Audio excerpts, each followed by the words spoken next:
There is a painful paradox that lives quietly in some of the most deeply feeling people alive. You think about the people you care for. You replay conversations, and you worry, sometimes for days, about what you might have said wrong. And yet, despite all that longing for connection, people still drift away. It doesn't happen because you are cold. It happens because certain patterns, almost always invisible to the person carrying them, work silently against every relationship you try to build. Psychologists call this the connection-repulsion cycle. Behaviors your nervous system developed to protect you from pain become the exact mechanisms producing more of it. These safety strategies now, without your permission, keep everyone slightly further away than you'd like. The warning signs are not dramatic. They rarely appear in a loud argument or massive betrayal. Instead, they surface quietly, consistently, in the spaces between words. The instinct designed to save you from heartbreak is the exact force starving you of love. We often assume defensive behavior looks like obvious hostility, but it actually disguises itself as everyday conversation. When someone asks how you are truly doing, something in you reaches for a joke, a sudden subject change, or a reflexive "I'm fine." This is armor. It is built from every single time you told the truth and it was minimized, used against you, or simply met with silence. But to the people around you, that armor feels like a wall. They sense they cannot get through, and eventually they stop trying. True intimacy requires mutual disclosure. When only one person is allowed to be real, the relationship silently collapses under the weight of that imbalance. This imbalance also shows up in how you handle apologies.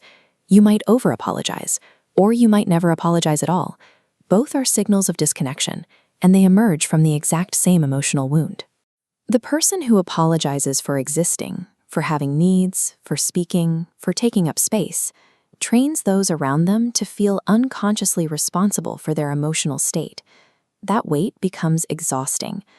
Conversely, the person who never apologizes, who defends and rationalizes everything, signals that the relationship is not a safe place to be hurt. People stop bringing their real feelings to you.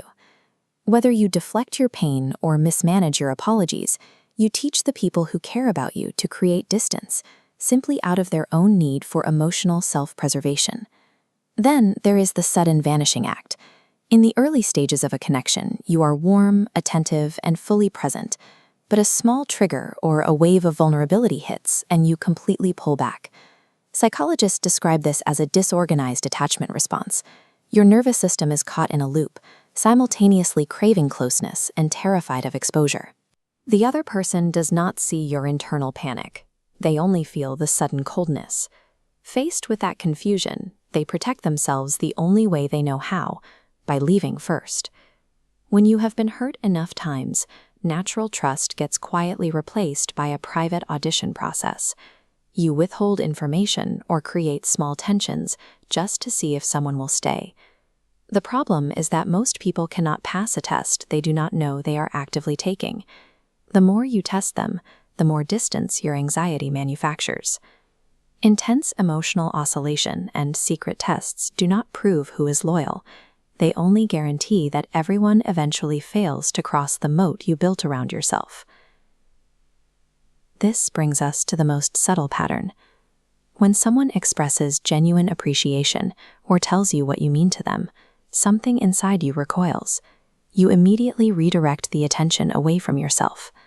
On the surface, it resembles humility. Underneath, it is the terror of letting that warmth actually land and be received. By constantly minimizing their care, you unconsciously teach people that their affection is a burden with nowhere to go, and over time, they stop offering it. The protective system you rely on starves itself of the exact emotional nourishment it spends every waking hour seeking. If you recognize yourself in these patterns, know this: none of these behaviors mean you are broken or unlovable.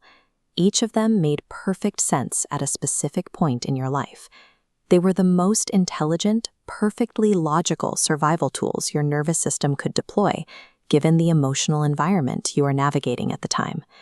But what was built to protect you, you also have the power to take down.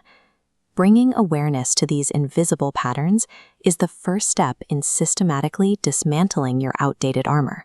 Connection does not require perfection. It requires the willingness to tolerate the sheer discomfort of being truly seen by another person, even when every instinct urges you to disappear. That emotional tolerance is a skill, and like any skill, it grows through deliberate, repeated practice. Unlearning your own protection is the only way to finally invite love in. Thank you for watching. If this video resonated with you, please subscribe to MindMint Lab as we continue exploring human psychology. Leave a comment below.